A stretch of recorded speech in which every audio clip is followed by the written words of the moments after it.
दोस्तों, आज मैं आपको यहाँ ओपीडी सॉफ्टवेयर के बारे में जानकारी देना चाहता हूँ। ये किस प्रकार काम करता है। ये सॉफ्टवेयर मैंने माई कंप्यूटर में डी ड्राइव में डाला है। फोल्डर का नाम है ओपीडी डेमो। इसके अंदर ओपीडी नाम की एप्लीकेशन फाइल होती है। इसको डायरेक्ट डबल क्लिक करके यहाँ से हम चला सकते हैं।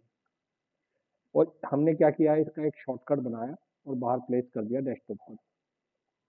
यहाँ से हम इसको चलाएंगे। यहाँ डबल क्लिक करने के बाद सबसे पहले ये फोटो आएगी। इसके बाद आपका माउस काम नहीं करेगा। अब आगे बढ़ने के लिए हमको एंटर की प्रेस करनी है और पीछे हटने के लिए एस्केप की प्रेस करनी है। यहाँ मैं एंटर लगा के आगे चल रहा हूँ। तो सबसे पहले मेरे सामने फर्म मेनू आता है। इसमें आता है select a firm, edit firm, delete firm. Select a firm मैं करता हूँ तो यहाँ पे मेरे हमारे हॉस्पिटल का नाम और फाइनेंशियल ईयर आ जाएगा। इसमें जो काम होता है वो फाइनेंशियल ईयर वाइज होता है। तो 1 अप्रैल से 31 मार्च की हर साल नई फर्म इसमें बनानी होगी आपको। अभी हमने बना रखी है 1 अप्रैल 25 से 26 के लिए। तो इसी पर मैं एंटर लगा के आगे चल रहा हूँ। यहाँ ये पूछता है कौन सा यूजर काम कर रहा है। अगर आपके यहाँ नेटवर्किंग से सिस्टम जुड़े हुए हैं, एक सिस्टम थोड़ा दूर है, एक बाहर रिसेप्शन पे है, तो अलग अलग यूजर हमें इसके अंदर बनाने पड़ते हैं। तो यहाँ एंटर लगा के रिसेप्शन लिस्ट आ जाती है यूजर की। मैंने इसके अंदर 2 यूजर बना रखे हैं, रिसेप्शन और सर्वर। जैसे सर्वर हमने मान लीजिए कहीं दूर रख दिया, रिसेप्शन पे हमने इसको ये बना दिया रीडिंग करने के लिए। तो मैं रिसेप्शन ले रहा हूँ फिलहाल। पासवर्ड हम इसका जो भी होगा यहाँ टाइप करेंगे, और नहीं है कोई पासवर्ड तो एंटर लगाकर आगे चलेंगे। इसके बाद हमारा सबसे पहले ये मेन मेनू हमारे सामने आएगा। अब मैं आपको ये बताना चाहता हूँ कि इस सॉफ्टवेयर में होता क्या है। इस सॉफ्टवेयर के अंदर होते हैं ओपीडी की रिसिप्ट कटती हैं, आईपीडी की रिसिप्ट कटती हैं, आईपीडी का बिल बनता है, और अगर आपका कभी कोई रिफंड होता है आईपीडी का तो उसकी एंट्री डाल सकते हैं। और फिर उसके बाद हमारी ये रिपोर्टें तैयार हो जाती हैं, जिसमें अगर आईपीडी का पेशेंट है तो उसका लेजर तैयार हो जाता है, कितना बिल बना, कितना पेमेंट आया। और यहाँ आईपीडी की सर्विस रिपोर्टें तैयार हो जाती है कि किस सर्विस की कितनी हमारी जो है इनकम हुई है। यहाँ पे ओपीडी की पेशेंट लिस्ट बनती है कि हम बता सकते हैं किस डॉक्टर की और किस रेफरेंस के थ्रू किस सर्विस की क्या क्या हमारे पेशेंट की लिस्ट आ जाती है। यहाँ पे यहाँ ओपीडी पेशेंट भी बनती है कि किस डॉक्टर की कितनी ओल्ड हमारी ओपीडी हुई है, कितने पेशेंट उसने देखे हैं, उसने कितनी कैश से अमाउंट ली गई है, कितनी क्रेडिट से ली गई है, कितनी ई पेमेंट के थ्रू यूपीआई वगैरह के थ्रू ली गई है। यहाँ से ये रिपोर्टें सारी बन जाती हैं जो हमें एनएबीएस वगैरह की रिपोर्ट बनाने में लगती हैं। और इसके अलावा अगर कोई डिस्चार्ज समरी बनाना चाहता है तो उसके लिए हमें परफॉर्मा देना पड़ता है, वो फिर हमें अलग से तैयार करनी पड़ती है। तो डिस्चार्ज समरी का भी हमारा प्रोविजन इसके अंदर है इस तरीके से। क्योंकि हर हॉस्पिटल की अलग तरीके से कुछ ना कुछ होते हैं, तो एक हमने कॉमन सा बना रखा है। अगर इस कॉमन से अगर आपका काम चल जाता है तो हम यहाँ पे डिस्चार्ज समरी उसकी बनवा देते हैं। अब ओपीडी की रिसिप्ट काटने के लिए हम यहाँ पे एंटर करते हैं। तो यहाँ पे हमने 2 बिल बुकें बना रखी हैं। ओपीडी में वैसे जनरली एक ही बिल बुक चलती है, ये हमने अपनी टेस्टिंग के लिए बना रखी है। तो मैंने इस पे एंटर लगाया, एंटर एंटर कर दूंगा। तो यहाँ मैं जैसे आज 13 तारीख है, 13 तारीख को ही मैंने एंटर करा। तो इस तरीके से मेरे यहाँ पे जितने भी मेरे 13 तारीख में ओपीडी के पेशेंट आए हैं उन सबकी लिस्ट आ जाएगी। अब आप यहाँ देखिए कि यहाँ एक पॉइंटर आपको दिखाई दे रहा है, to add new receipt press enter. अब मुझे कोई नया पेशेंट आया, मुझे उसकी रिसिप्ट इसके अंदर एंटर करनी है, तो मैं यहीं पर एंटर लगा रहा हूँ। तो इसके अंदर क्या है, सबसे पहले डेट आएगी। यहाँ मैंने एंटर लगा के आगे चला गया, फिर रिसिप्ट नंबर आया, अपने आप ऑटोमेटिक चल देंगे, इंक्रीमेंट होगा। अब ये पेशेंट आपके यहाँ फर्स्ट टाइम आया है या सेकंड टाइम आया है या थर्ड टाइम आया है, ये आप बता सकते हैं। अब वो पेशेंट आपको कैश पेमेंट करेगा या क्रेडिट में रहेगा या यूपीआई वगैरह ई पेमेंट करेगा कार्ड वगैरह से, यहाँ बता देंगे। जनरली कैश ही होता है इसलिए हमने वाई कर रखा है।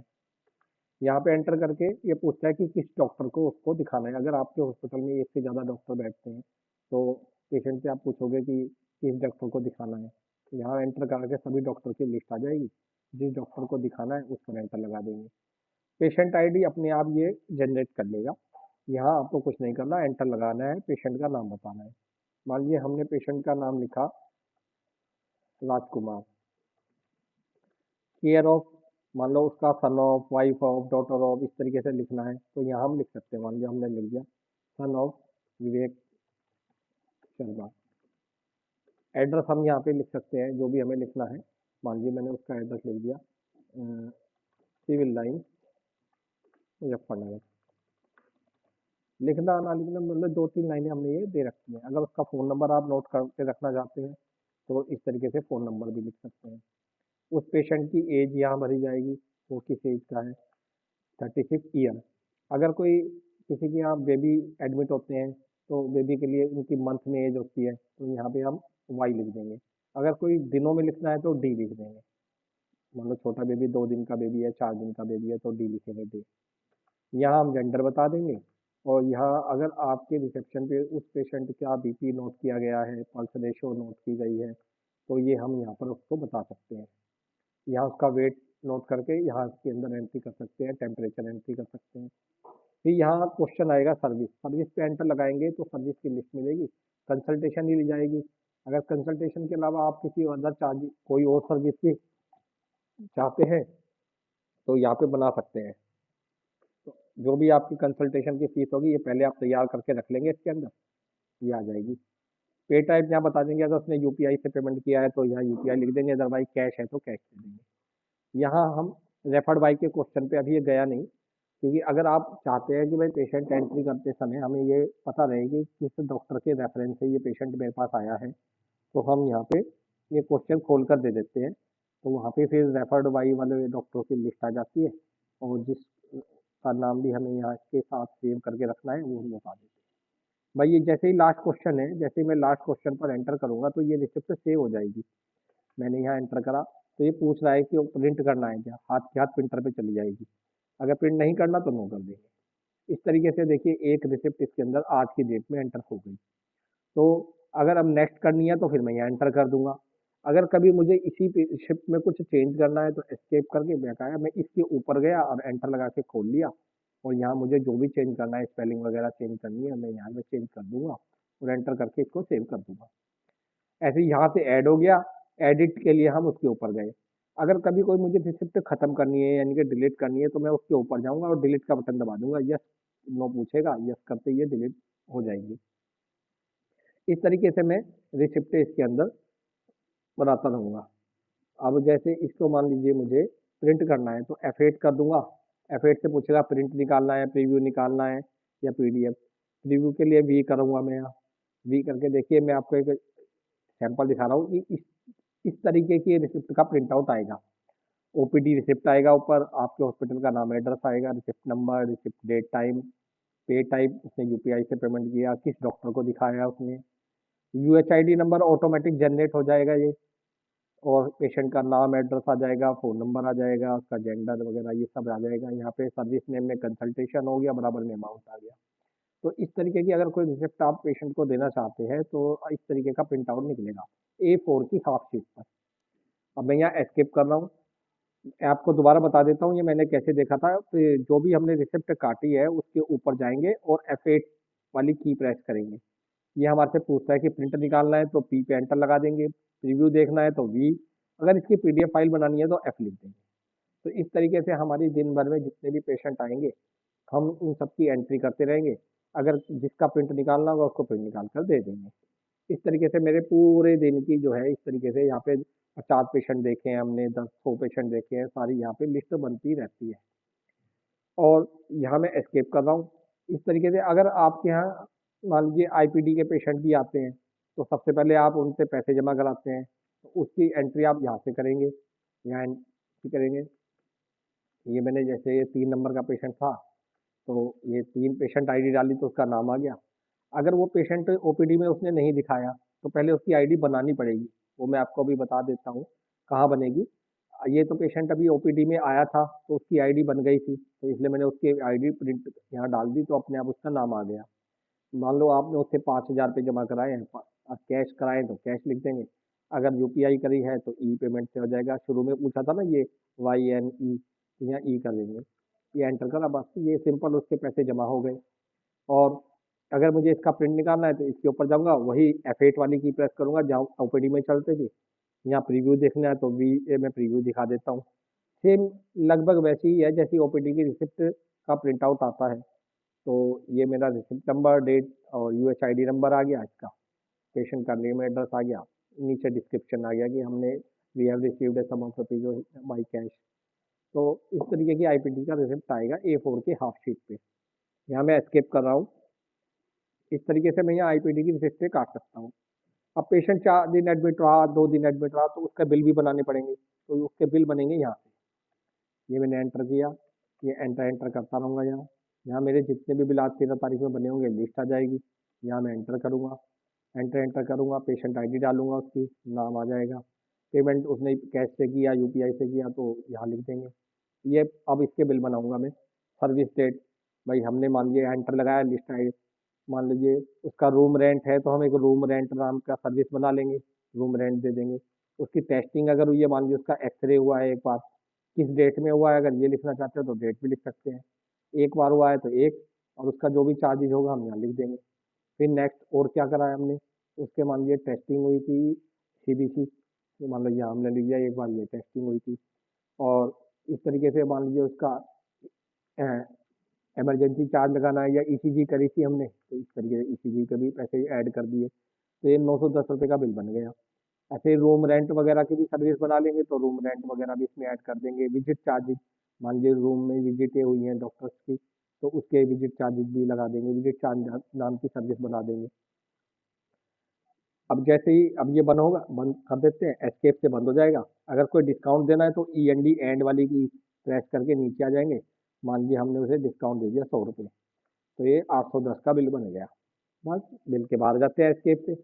अब इसका भी मैं आपको एक प्रीव्यू दिखा देता हूँ कि मैं इसके ऊपर जाऊंगा, वही F8 वाली की प्रेस करेंगे। अगर ये कह रहा है इसका कोई बैलेंस चल रहा है वो प्रिंट करना है तो यस कर देंगे। प्रीव्यू के लिए मैं वाई दबा रहा हूँ। ये देखिए आईपीडी बिल बन गया इस तरीके से। ये भी A4 की हाफ शीट पे इस तरीके से प्रिंट होएगा। तो इस तरीके से हम अपने सॉफ्टवेयर में ओपीटी की रिसिप्ट काट सकते हैं, आईपीडी की रिसिप्ट काट सकते हैं, आईपीडी के बिल बना सकते हैं। और ऐसे ही जो पेशेंट एडमिट होगा उसकी डिस्चार्ज समरी भी हम इसके अंदर बना सकते हैं। इसका मैं कंट्रोल P से वैसे प्रीव्यू दिखा रहा हूँ। वैसे तो होती सबके यहाँ अलग अलग है। तो ये देखिए इस तरीके से आ गया, ऊपर लेटर पैड होगा आपका प्रिंटेड, जहाँ लेटर पैड खत्म होगा वहाँ डिस्चार्ज समरी लिखेगा, पेशेंट का नाम एड्रेस वगैरह लिखेगा। इधर आपका डॉक्टर्स के नेम आ गए, इधर फिर diagnosis, finding, treatment, follow up वगैरह इस तरीके से करके डिस्चार्ज समरी बना सकते हैं। एस्केप कर रहा हूँ मैं यहाँ पे। अब मैं आपको थोड़ा सा रिसिप्ट बता देता हूँ, ये रिपोर्टिंग बता देता हूँ जिससे और जाएंगे। जैसे आज की मुझे लिस्ट चाहिए कि आज कितने पेशेंट आए थे, यहाँ मैं एंटर करूँगा। अगर मैं डॉक्टर नेम ब्लैंक छोड़ देता हूँ तो सारी आ जाएगी, किसी पर्टिकुलर वन डॉक्टर की करनी है तो वो डॉक्टर सेलेक्ट कर लेंगे। ऐसे ही रेफर्ड बाई, अगर खाली छोड़ देंगे तो सबकी आएगी। सर्विस, अगर मुझे सिर्फ कंसल्टेशन की लेनी है तो कंसल्टेशन, अगर सभी लेनी है तो सब खाली छोड़ देनी है। डेट पीरियड बता देंगे किस डेट से किस डेट की डेट चाहिए। ये देखिए आपके सामने एक लिस्ट आ गई कि किस डेट में किस पेशेंट आईडी और उसका क्या नाम है और उसका एड्रेस वगैरह क्या है, कितनी रिसिप्ट हुई है। तो ये कंट्रोल पी से नीचे देखो मैंने रेड कलर में लिख रखा है, रेड कलर में हर जगह मैंने लिख रखा है कि किस की के प्रेस करने से क्या होता है। ये इस तरीके की लिस्ट हम प्रिंट करके दे देंगे। तो यही चीज़ें हमें बाद में काम आती हैं, NABH वालों को फॉर्मेलिटी के लिए भी और हमें देनी पड़ती हैं। ये मैं एस्केप कर रहा हूँ। ऐसी OPD की पेशेंट समरी बन जाएगी। यहाँ मैंने एंटर करा, ये देखो नीचे आ जाएगा किस डेट में कितने पेशेंट देखे गए हैं, कितने पुराने देखे गए हैं, कितने नए देखे गए हैं, टोटल कितने पेशेंट देखे गए हैं और उनसे कितने पैसे कलेक्शन हुई है। ये एक समरी भी बन सकती है। इसी तरीके से आईपीडी की सर्विस रिपोर्ट बन जाती है। तो ये देखिए कि मैंने इस डेट से इस डेट तक सीबीसी के कितने सीबीसी करे हैं, उनके कितने अमाउंट आया है, ऐसे कितने ईसीजी हुए हैं, कितना अमाउंट आया है, ऐसे ही एक्सरे का हो गया।